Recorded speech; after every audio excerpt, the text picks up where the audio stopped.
Budget പൂർണ്ണമായും കയ്യിൽ വെച്ചുകൊണ്ട് ഈ വിദ്വാൻ ഇവിടെ ഉണ്ട്. ജെയ്സൺ മണിയങ്ങാട്. ജെയ്സൺ, ചതിക്കുഴികളുണ്ടോ എന്ന് ചോദിച്ചു കഴിഞ്ഞാൽ ബജറ്റിൽ കാര്യമായ പ്രതീക്ഷിച്ചത്ര കാര്യങ്ങൾ പലർക്കും ലഭിച്ചിട്ടില്ല. പ്രത്യേകിച്ച് സർക്കാരിൻ്റെ വാഗ്ദാനങ്ങൾ ഉണ്ടായിരുന്നല്ലോ, UDF വന്നപ്പോഴുള്ള വാഗ്ദാനങ്ങൾ. വിദ്യാർത്ഥിനികൾക്ക് 1000 രൂപ നൽകും, ക്ഷേമ പെൻഷൻ 3000 രൂപയാക്കും, അതുപോലെ തന്നെ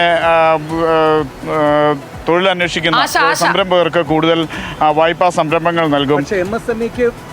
അതെ, MSMEക്ക് വലിയ MSME തുടങ്ങാനുള്ള പണം ഗ്ലോബൽ ഈ സംരംഭകർക്കുള്ളതിൽ കൂടുതൽ കാര്യങ്ങളുണ്ട്. കാരണം കേരള ഫിനാൻഷ്യൽ കോർപ്പറേഷൻ വഴി 5% സബ്സിഡിയിൽ ഫണ്ട് കൊടുത്തിരുന്നത് ഇപ്പോൾ ലോൺ 3% മാറ്റിയിട്ടുണ്ട്. അക്കാര്യത്തിൽ ശരിയാണ്. പക്ഷേ ക്ഷേമ പെൻഷൻ നമ്മൾ 3000 എന്ന് നമ്മൾ ഇന്ന് രാവിലെ ചർച്ച ചെയ്യുമ്പോഴും ഒരു 250 രൂപയെങ്കിലും കൂട്ടുമെന്നാണ് പറഞ്ഞത്. പക്ഷേ അതിനെക്കുറിച്ച് ഈ ബജറ്റ് തീർച്ചയായും മൗനം പാലിക്കുകയാണ്, ഒന്നും പറഞ്ഞിട്ടില്ല. അതായത് ക്ഷേമ പെൻഷൻ 2000 രൂപയിൽ നിന്ന് കൂടുന്നില്ല എന്നുള്ളതാണ്. ഇനി ആശാ വർക്കർ കഴിഞ്ഞ പ്രാവശ്യം ഏറ്റവും അധികം ഇടയ്ക്ക് കൂട്ടി, അത് അതിനുശേഷം 12,000 രൂപ അംഗനവാടി വർക്കേഴ്സിന്റെയും അത് പറഞ്ഞു. വിദ്യാർത്ഥിനികൾക്കുള്ള ആനുകൂല്യങ്ങളെ കുറിച്ച് മൗനമാണ്. ആരോഗ്യ ഇൻഷുറൻസിന്റെ പ്രാഥമിക നടപടികൾ തുടങ്ങിയിട്ടുണ്ട്. ഉമ്മൻചാണ്ടി ആരോഗ്യ ഇൻഷുറൻസ് പദ്ധതിക്ക് വേണ്ടി 10 കോടി മാറ്റിവെച്ചിട്ടുണ്ട്. തുടങ്ങി വെക്കുന്നുണ്ട്. അത് ബാക്കികളിൽ നിന്ന് അദ്ദേഹം പിന്നോട്ട് പോകുന്നു എന്നൊരു സൂചനയില്ല. ഇല്ല. പിന്നെ ഉദ്യോഗസ്ഥർ അത് തന്നെയല്ല ജെയ്സൺ, ഒരു കാര്യമുള്ളത്, ഇതൊരു മുഴുവൻ ബജറ്റായി, ഒരു ഫുൾ ബജറ്റായി കാണേണ്ട എന്ന് VD സതീശൻ തന്നെ ഒരു മുൻകൂർ ജാമ്യം എടുത്തിരുന്നു. കഴിഞ്ഞ സർക്കാർ അവതരിപ്പിച്ച ബജറ്റിന്റെ ഒരു പരിഷ്കരിച്ച രൂപം മാത്രമാണ്. അതിൽ ഈ UDFന്റെ മുഴുവൻ കാര്യങ്ങളും ഈ ബജറ്റ് വഴി നമ്മൾ പ്രതീക്ഷിക്കേണ്ട. പക്ഷെ അതിലേക്ക് ചൂണ്ടാവുന്ന ചില ദിശ ഉണ്ട്. പൂക്കി ബജറ്റ് കൂടെയാണ്. കാരണം ജെൻസികൾക്ക് സ്റ്റാർട്ടപ്പിന് വേണ്ടിയിട്ട് പ്രത്യേകമായ പരിഗണന കൊടുത്തിട്ടുണ്ട്. അതുപോലെ തന്നെ ഈ പറയുന്ന MSMEക്ക് 10,000 MSME തുടങ്ങാൻ 100 കോടിയാണ് അതിനുവേണ്ടി മാറ്റിവെച്ചിരിക്കുന്നത്. പിന്നെ നമ്മൾ നേരത്തെ കരുതലെ പറ്റി പറഞ്ഞില്ല, കരുതൽ മിഷൻ ആ പേരിൽ തന്നെയാണ്. ദുർബല വിഭാഗങ്ങളുടെ ഉന്നമനത്തിനായിട്ട് അങ്ങനെ ഒരു കമ്മീഷൻ വരികയാണ്. പിന്നെ കാരുണ്യ പോലുള്ള മുഴുവൻ, അതായത് ഉമ്മൻചാണ്ടി സർക്കാരിന്റെ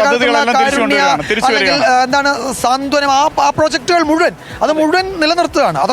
അതൊക്കെ വലിയ തോതിൽ സാധാരണക്കാർക്ക് ഇപ്പൊ കാരുണ്യ ബെനവലന്റ് ഫണ്ടിന്റെ സഹായം വലിയ തോതിൽ കിട്ടിയതാണ് ആളുകൾ. പ്രധാനപ്പെട്ട കാര്യം കൂടി ഉള്ളത് വിജയ, ടൂറിസം മേഖലയുമായി ബന്ധപ്പെട്ട് ഇതുവരെ ഉണ്ടായിരുന്ന കാഴ്ചപ്പാടിനെ മുഴുവൻ ഈ ബജറ്റ് പൊളിച്ചെടുക്കുന്നു.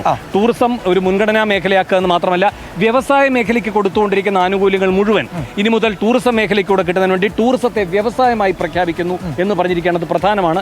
അപ്പോൾ തന്നെ അതിനകത്ത് ഒരു കുഴപ്പം പിടിച്ചൊരു കാര്യം കിടക്കുന്നത്, തോട്ടം മേഖലയിൽ കൂടുതൽ ടൂറിസം പദ്ധതികൾ നടപ്പാക്കുന്നതിന് വേണ്ടിയിട്ട് അവിടെ നിലവിൽ ഇപ്പോൾ ഉള്ള തടസ്സങ്ങളുണ്ട്. ഇപ്പോൾ ഈ പറയുന്ന തോട്ടം മേഖലയിൽ പട്ടയവുമായി നിർമ്മാണവുമായി ബന്ധപ്പെട്ട തടസ്സങ്ങളുണ്ട്. അതിൽ സുജയ പാർവതി നിലവിലെ നിയമങ്ങൾ പരിഷ്കരിക്കുമെന്ന് പറയുന്നുണ്ട്. അതാണ് ഈ രണ്ടാം ഭൂപരിഷ്കരണം. വിജയൻ നേരത്തെ ഈ പറഞ്ഞ EMS ഭൂപരിഷ്കരണത്തിന്റെ മേൽ നടക്കാൻ പോകുന്ന ഒരു ഉദാരവൽക്കരണമാണ് VD സതീശൻ കൊണ്ടുവരാൻ പോകുന്ന രണ്ടാം ഭൂപരിഷ്കരണം. അതിൽ ഈ തോട്ടം ഭൂമിയുടെ 10% ടൂറിസം ആവശ്യങ്ങൾക്കായി മാറ്റിവെക്കാൻ അത് മാണിയുടെ കാലത്ത് നടന്നില്ല. അത് വലിയ വിവാദമാവുകയും അന്ന് അതിനേക്ക് എതിർത്ത ആളുകളാണ് VD സതീശനൊക്കെ കേട്ടോ. അന്ന് ഹരിത MLA എന്ന് പറയുന്ന വിഭാഗമായിരുന്നു അവരൊക്കെ. ഒറ്റ കാര്യം കൂടി, മനുഷ്യ മൃഗ സംഘർഷം ലഘൂകരിക്കാനായിട്ട് ആ കാര്യം ഇദ്ദേഹം ഈ മലയോര യാത്രയൊക്കെ നടത്തിയതാണല്ലോ, ഉദ്യോഗയാത്ര ദുർബലമാണെന്നാണ് എന്റെ വിലയിരുത്തൽ. ആധുനിക സാങ്കേതിക വിദ്യ കൊണ്ട് 192 കോടി മാറ്റി വെച്ചിട്ടുണ്ട്. പക്ഷേ അതെന്താണ് പറഞ്ഞിട്ടുണ്ട്, ഒരു മനുഷ്യമൃഗ സംഘർഷം മാറ്റാൻ വേണ്ടി ഒരു കോൺക്ലേവ് ഉടൻ സംഘടിപ്പിക്കും. വിദഗ്ധർ, അതായത് മറ്റു രാജ്യങ്ങളിലും സംസ്ഥാനങ്ങളിലുമൊക്കെ ഇത് ഇംപ്ലിമെന്റ് ചെയ്ത് സക്സസ് ആയ ആളുകളുടെ AI സാങ്കേതിക വിദ്യയുടെ സഹായത്തോടെ ഈ മനുഷ്യമൃഗ സംഘർഷം കുറയ്ക്കുന്നതിനായി മൃഗങ്ങൾ പുറത്തിറങ്ങുന്നത് നേരത്തെ കണ്ടെത്തി അതിനെ തടയുക, അല്ലെങ്കിൽ ആളുകളെ തുടങ്ങിയതാണ് അത് ആസൂത്രണത്തിന് സൂചന. പക്ഷേ അതിലേക്ക് പറ്റുന്നതാണോ ഈ 192 കോടി നമുക്കറിയില്ല. അതിനെ അഡ്രസ്സ് ചെയ്തിട്ടുണ്ട്, പക്ഷേ അതൊരു ക്ലാരിറ്റി കുറവുണ്ട്. ഇപ്പം ഈ പല ഹെഡ്സിലും പണം അനുവദിച്ചിട്ടുണ്ട് സുജിയ, അതിലൊരു ക്ലാരിറ്റി കുറവുണ്ട്. കടുവ പുലി സെൻസസ് ഉണ്ട്. അതെ, സെൻസസ് ഉണ്ട്, കടുവ പുലി സെൻസസ് ഉണ്ട്. അതുണ്ട്, ഇടയ്ക്ക് നമ്മൾ എടുക്കുന്നതാണ്. അതൊക്കെ ആന കടുവ സെൻസസ് ഒക്കെ നടക്കുന്നതാണ്. അതിൽ എനിക്ക് തോന്നുന്നത് പിന്നെ വനം വകുപ്പിന്റെ കാര്യത്തിലും കാട്ടിൽ നിന്ന് നാട്ടിലേക്ക് ഇറങ്ങുന്ന വന്യമൃഗങ്ങളെ തുരത്തുന്നതിനായി എത്ര തുക മാറ്റിവെച്ചിട്ടുണ്ട്? വലിയ രീതിയിൽ വാഗ്ദാനങ്ങളുമായി മലയോര യാത്ര നടത്തിയതല്ലേ VD സതീശൻ? അത് ജയ്സ ആ ഭാഗം നോക്കി 192 കോടി രൂപയാണ് അതിനായിട്ട് നീക്കി വെച്ചിരിക്കുന്നത്. ഞാനത് സാങ്കേതിക വിദ്യക്കാണ്. പറയാതെ പോകാൻ പാടില്ലാത്ത ഒരു കാര്യമാണ് റബ്ബർ കർഷകരുടെ കാര്യത്തിൽ. അത് നേരത്തെ രാഹുൽ ഗാന്ധി അടക്കം കോട്ടയത്ത് വന്ന് പറഞ്ഞതാണ്. അത് 250 രൂപയാക്കിയിട്ടുണ്ട് താങ്ങുവില. പക്ഷെ എനിക്ക് തോന്നുന്നത് യഥാർത്ഥത്തിൽ സർക്കാരിന് ഇപ്പോൾ ഗുണമാകുന്നത് 250 രൂപയിൽ കൂടുതൽ മാർക്കറ്റിൽ വിലയുണ്ട് റബ്ബറിന്. ഇന്നലത്തെ കോട്ടയത്തെ റബ്ബർ വില എനിക്ക് തോന്നുന്നു 275 രൂപയാണെന്ന് തോന്നുന്നു. അപ്പോൾ അതായത് റബ്ബറിന് വില ഇപ്പോൾ തന്നെ ഈ താങ്ങുവിലയേക്കാൾ കൂടുതലുണ്ട്. അപ്പോൾ അതിൻ്റെ ആനുകൂല്യം കർഷകർക്ക് യഥാർത്ഥത്തിൽ ഇപ്പോൾ വേണ്ട സമയമല്ല.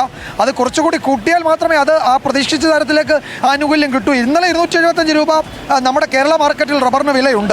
വിജയ ഒരു സെക്കൻഡ്, ആ ഭാഗം തന്നെ വായിച്ചു. ഏതാ ഈ മനുഷ്യ വന്യമൃഗ സംഘർഷം? വനം വന്യജീവി സംരക്ഷണ പ്രവർത്തനങ്ങൾക്കായി 243.80 കോടി രൂപ വകയിരുത്തുന്നു. സംസ്ഥാനത്തെ മലയോര കർഷകരും മറ്റ് ജനങ്ങളും വന്യജീവി ആക്രമണങ്ങളുടെ ഭീഷണിയിലാണ്. കേരളത്തിലെ കടുവ, പുലി എന്നിവയുടെ ശാസ്ത്രീയ സെൻസസ് നടത്തി അവയെ മാറ്റിപ്പാർപ്പിക്കുന്നതിനുള്ള നിയമവിധേയമായ നടപടി സ്വീകരിക്കും. മനുഷ്യ വന്യജീവി സംഘർഷം ലഘൂകരിക്കുന്നതിനായി ആധുനിക സാങ്കേതിക വിദ്യയുടെ സാധ്യതകൾ പ്രയോജനപ്പെടുത്തും. ഇതിനായി ആകെ 192.20 കോടി രൂപ വകയിരുത്തുന്നു. വന്യജീവി ശല്യം ഏറെ രൂക്ഷമായ പ്രദേശങ്ങളിൽ കൂടുതൽ RRT സംഘങ്ങളെ വിന്യസിപ്പിക്കുന്നതിനുള്ള നടപടികൾ സ്വീകരിക്കും. കാര്യമുണ്ട് സുജിയ പാർവതി, കൂടുതൽ RRT സംഘങ്ങളെ വിന്യസിപ്പിക്കുമെന്നൊരു ബജറ്റിൽ ഒരാൾ പറയുകയേ വേണ്ട.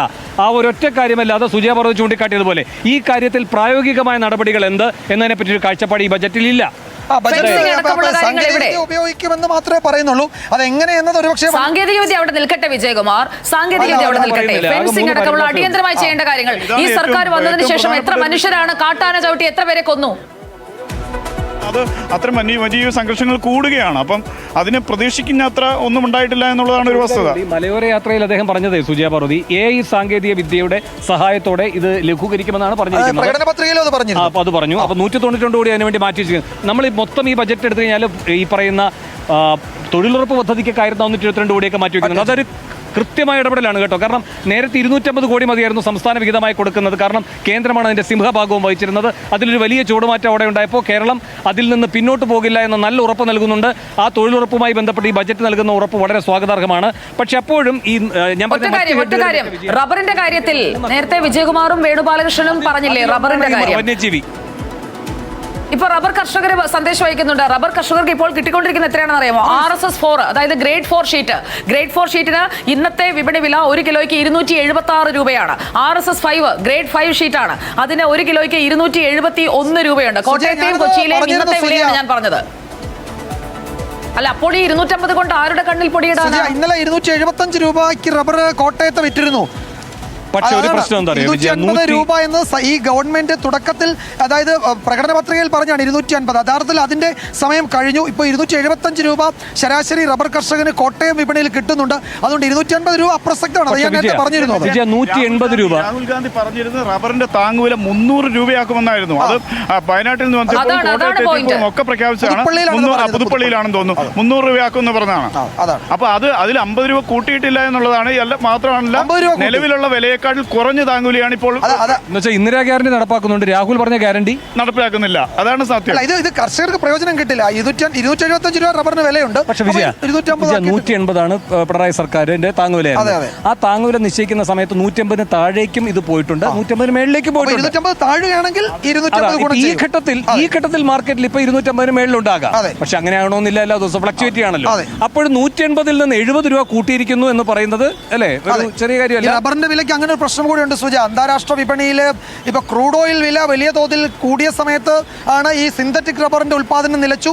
നാച്ചുറൽ റബ്ബറിന് ആവശ്യക്കാർ വന്നു. ഇപ്പൊ ക്രൂഡ് ഓയിൽ വില കുറയുന്നു, സിന്തറ്റിക് റബ്ബർ വീണ്ടും ആവശ്യം പോലെ ഉണ്ടാകും. അപ്പോൾ നാച്ചുറൽ റബ്ബറിന്റെ വില കുറയും. അപ്പോൾ വീണ്ടും നമ്മൾ 200-ലേക്കൊക്കെ വരും. അപ്പോൾ 280 എന്നുള്ളത് ഗുണമാണ്. അപ്പോൾ ഇത് അന്താരാഷ്ട്ര മാർക്കറ്റുമായി കണക്റ്റഡ് ആണല്ലോ നമ്മുടെ റബ്ബർ വിപണി. അപ്പോൾ ക്രൂഡ് ഓയിൽ ആണല്ലോ നമ്മളെ സംബന്ധിച്ച് സിന്തറ്റിക് റബ്ബറിന്റെ ഒരു മെറ്റീരിയലായിട്ട് വരുന്നത്. അപ്പോൾ ക്രൂഡ് ഓയിൽ വില വലിയ തോതിൽ കൂടിയപ്പോഴാണ് അതിൽ താഴെയുള്ള നാച്ചുറൽ റബ്ബറിന് സ്വാഭാവികമായ ആവശ്യക്കാരുണ്ടായത്. അതുകൊണ്ടാണ് കോട്ടയം വിപണിയിൽ 275 ഇപ്പോഴുള്ളത്. ഇനിയിപ്പോൾ 2 ആഴ്ച കഴിയുമ്പോഴേക്കും അത് വീണ്ടും താഴും. കപ്പൽ നിർമ്മാണ കേന്ദ്രം കേരളത്തിൽ തുടങ്ങുമെന്ന് പറയുന്നുണ്ട്. അതുപോലെ സ്വകാര്യ ഈ സാറ്റലൈറ്റ് വിക്ഷേപണ കേന്ദ്രമുണ്ട് കേരളത്തിൽ 5 കോടി. അപ്പൊ ഇതൊക്കെ വെറും ഈ പറയുന്ന എന്താണ് നമ്മൾ ഈ ഐസക്കിനെ പറ്റി പറയുന്നില്ല, നല്ല കാവ്യശകലങ്ങൾ ഉൾപ്പെടുത്തുന്നത്. അങ്ങനെ ചില ഭാവനാവിലാസങ്ങൾക്ക് അപ്പുറത്ത് വേറെ എന്തെങ്കിലും ഉണ്ടോ? ഇല്ല, വേണു ബാലകൃഷ്ണൻ അതിൽ ഞാൻ പറഞ്ഞത് ഒരു ഭരണാധികാരിയുടെ സമീപനമാണ് ഞാൻ പറഞ്ഞത്. അത് ഇപ്പൊ ഈ ആഗോളതലത്തിലെ കാര്യങ്ങളോടുള്ള പ്രതികരണം, അപ്പോൾ ആ നിലയ്ക്ക് കേരളത്തിന് ഉയർന്നു വരണമെന്ന് ആഗ്രഹിക്കുന്ന ഒരു ലീഡർ, ഒരു വിഷണറി എന്തൊക്കെയുണ്ട്. അതൊക്കെ ഒരു വിഷനൊക്കെയാണ് നമ്മളത് കാണുന്നത്. അതിനെ നമുക്ക് അങ്ങനെ കണ്ടാൽ മതി, ഒരു തുടക്കം. കേരളം മാറുന്ന ഒരു പുതിയ, അതേസമയം ഇപ്പൊ പെരുമ്പാവൂര്, ആലുവ, എറണാകുളം അതിനെല്ലാം കൂടെ ചേർത്തുകൊണ്ട് ഫർണിച്ചർ ഹബ്ബ് അല്ലേ, അതുപോലെ തന്നെ റിസർച്ച് പാർക്ക്, എറണാകുളവും തൃശ്ശൂരും കൂടെ ചേർത്ത ഒരു ഗോൾഡ് ഹബ്ബ്, സ്വർണ്ണത്തിന്റെ ഒരു ഹബ്ബ്. അതാണ് സുജയ പറഞ്ഞത്. അതാണ് ഈ ജില്ലകളെ ശരിക്കും ഈ സംരംഭകരെ തന്നെ ആയി ജില്ലകളെ തന്നെ കണ്ടുകൊണ്ട് ഈ അങ്ങനെയാണ് ഈ ജില്ലകളെ കേന്ദ്രീകരിച്ചുകൊണ്ടുള്ള എന്താ നമ്മൾ പറഞ്ഞത് ഡിസെക്ട് ചെയ്തിട്ടാണ് ഒരു ബജറ്റ് ഉണ്ടാക്കിയിരിക്കുന്നത്. വികേന്ദ്രീകൃതമായ സാമ്പത്തിക വിച്ഛേദനമാണ്. അല്ല കേരളത്തിന് എമ്പാടും അങ്ങ് ബാധകമാകുന്ന ഒറ്റ പദ്ധതികൾ, ഒറ്റ കോറിഡോർ അല്ല. അത് ഓരോ ജില്ലയ്ക്കും ഓരോ മേഖലയ്ക്കും അവിടുത്തെ ഭൂപ്രകൃതിയും ഒക്കെയായി ചേർന്ന് എന്താണോ പ്രത്യേകത അതിനെ ടാപ്പ് ചെയ്യാനുള്ള ശ്രമം കൂടിയാണ് നടത്തുന്നത് അല്ലേ. ഇപ്പോൾ നമ്മുടെ പരമ്പരാഗത മേഖലയില്ല, അപ്പൊ അതിനിപ്പോൾ ഒരു പക്ഷേ അതിലായിരിക്കും ചില പേർപ്പെട്ട കയർ, കശുവണ്ടി അവിടെയൊക്കെ പരിഗണിച്ചിട്ടുണ്ട്. മതിയായതല്ല എന്നുള്ളതൊക്കെ ആയിരിക്കുള്ള വിമർശനമായി വരാൻ പോകുന്നത്. അപ്പോഴും ഒരു പ്രധാനപ്പെട്ട പ്രശ്നമുണ്ട് സുജയ. ഇപ്പോൾ 35,000-ന്റെ പ്ലാനിൽ നിന്ന് നമ്മൾ 20,000-ലേക്ക് വന്ന് നിന്നിട്ടാണ് ഈ ബജറ്റ് അവതരിപ്പിക്കുന്നത് അല്ലെ. 15,000 നമ്മുടെ കയ്യിൽ നിന്ന് പോയി എന്നാണ് വി.ഡി. സതീശൻ നമ്മളോട് പറഞ്ഞു, നമ്മളെ പഠിപ്പിച്ചത് അങ്ങനെയാണ്. അപ്പോൾ ആ 15,000 ഇല്ലാതെ 20,000 കോടിയിൽ നിന്നുകൊണ്ടാണ് ഈ സാമ്പത്തിക ഈ നീക്കങ്ങൾ ഈ ചതുരക്കളത്തിൽ നിന്നിട്ടുള്ള ഒരു അഭ്യാസമാണ്.